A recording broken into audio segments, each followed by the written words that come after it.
this is some really dark stuff that's here. Now, if you guys don't remember this story, it was about a year ago where there was a transformer that opened up just heinous acts on this Christian school in Nashville. And for whatever reason, they did not want this to come out. They did not want this manifesto to come out. They kept suppressing it, and the families wanted to know. Long story short, somehow Steven Crowder and his people got a hold of it, and the details about it is pretty much what we expected, which is, I know this is going to shock you, so buckle up, all my lefties, a Christian hate crime. Okay?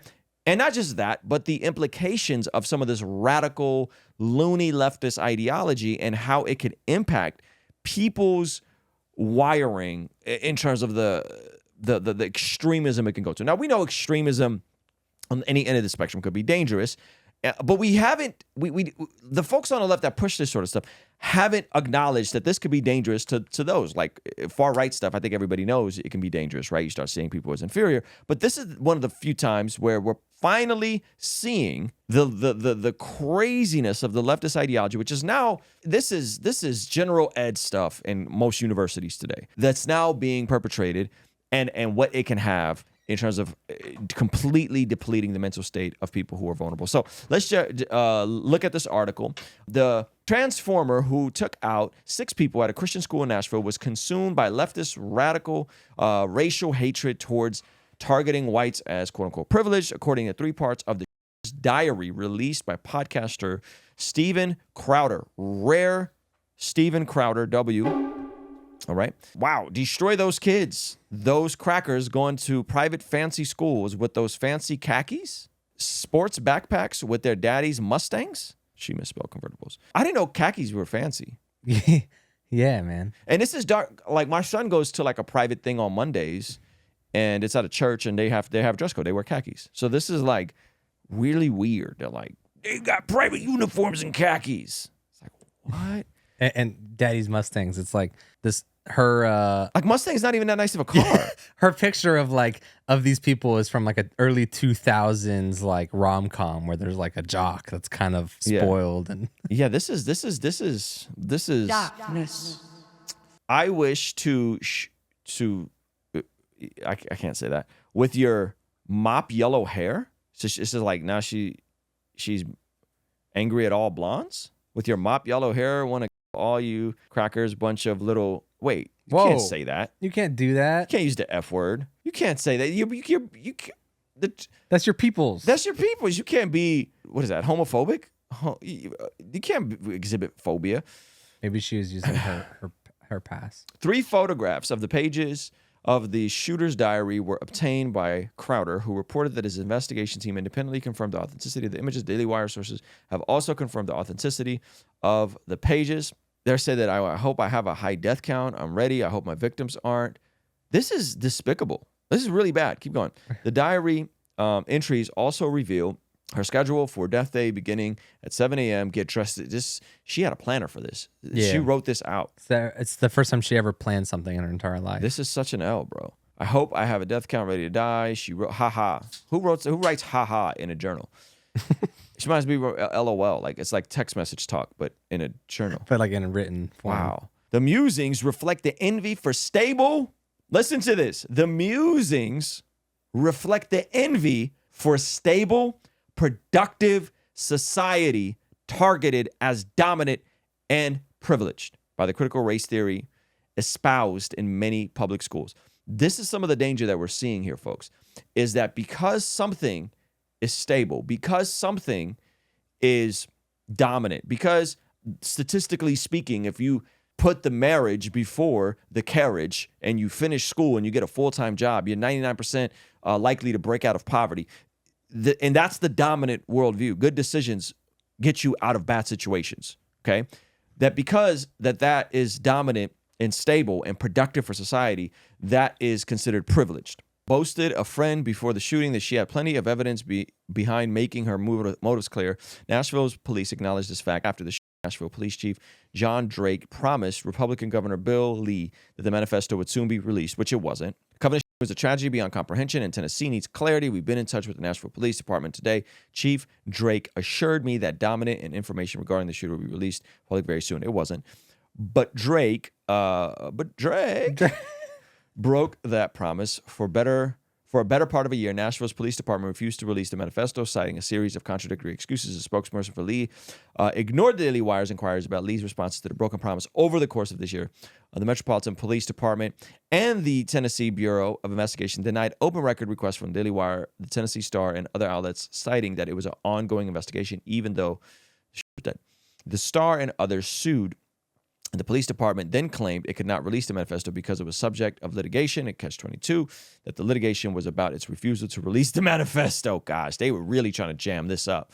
And why is this important? Like, it's important because bad ideas have consequences. And a lot of the stuff we're seeing come out from the fringe left is the indoctrination and the downflow effects. And I'm not saying anyone that believes this stuff is liable to do this. I'm saying anyone who believes this stuff, who's emotionally unstable, has mental illnesses, and buys into this can do that in the same way that this can happen on the far right end of the spectrum, right? Extremism is going to breed violence. So why is Nashville's policymakers not wanting to release this stuff? Are they left-leaning?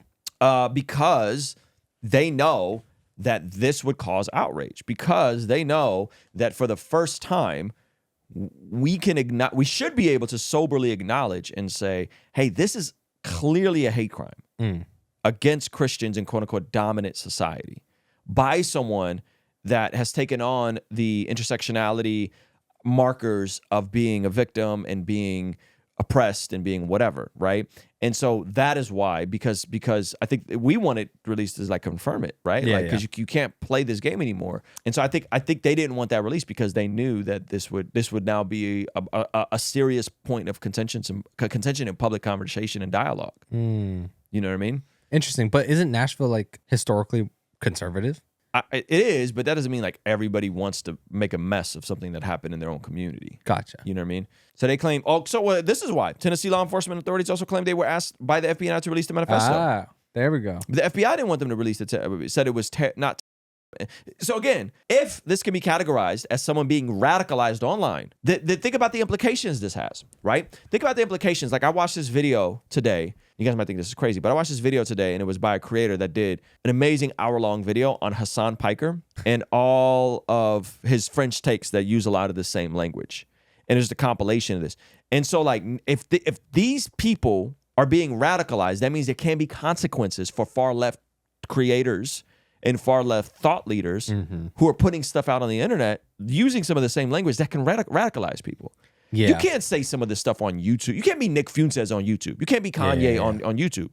You're done, right? And by the way, I think Nick Fuentes' views are deplorable. Yeah. Right? And should be condemned. So now, if there's clear evidence of radicalization with far left content, there then is going to need to be, right, accountability for some of the stuff you can and can't say. Yeah, but they want to believe that the far left views only lead to more peace. Yeah. They lead to more Antifa freedom. doesn't exist, as Biden said. Yeah. You know what I mean? Oh, wow. And so it's like we could acknowledge that there's far right French folks that are insane. We could acknowledge that I don't like the alt-right, but you got like the Christian nationalists or just a flat-out nationalist or whatever. Those folks exist, and those folks aren't good, in my opinion. I mean, Christian nationalist is a spectrum, but I think now we're seeing the same far-end left spectrum that can radicalize people, right?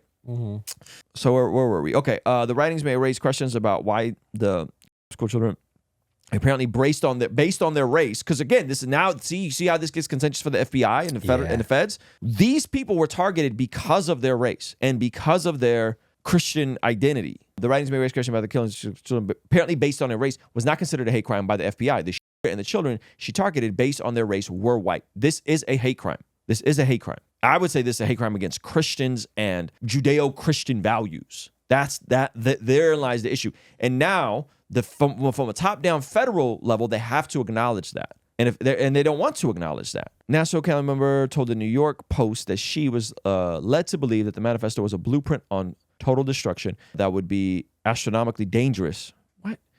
If released, the detailed agenda obtained by Crowder does not include any detail that would be useful to copycats. It merely says to take guns, go to school, and begin. Russ Pooley, a Nashville City Council member and former FBI agent, was dismissive when asked by Daily Wire on the status of the manifesto earlier this year, saying he trusts the police. Spokesperson for the Tennessee Bureau of Investigation told the AP that under state law, legislators could, across the record, a committee pass a resolution, but they have not done so. So there you go. So again, Bad ideas have consequences. That's on the left and the right. And I think if this isn't evidence of that, like I don't know what is. And you can't just say that telling people that they fall into the class of oppressor or oppressed is without consequence. You can't tell people that, you are a victim if you are a part of XYZ community and that there's not consequences. You can't do that anymore. Like these ideologies have consequences. In the same way, the far end of the spectrum, the race realism on the right, white nationalists, Nick Fuentes end of the spectrum has consequences. This has consequences, and I think that's the part. But this is way more tolerated in public discourse. You know what I mean? There's way more tolerated. If you pull up that Hassan video, bro, some of the stuff he said about white folks is despicable. And the dude is Turkish. It's like, bro, y'all got blood on your hands as well. Like everybody got blood on their hands.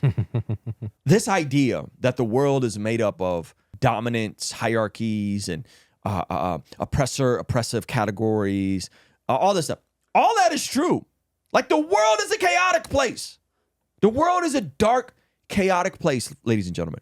The question isn't, why is there racism? Why is there chaos? Why is there bigotry? Why is there separating people? The question is, should we be examining and looking at the places where those things are the least pervasive?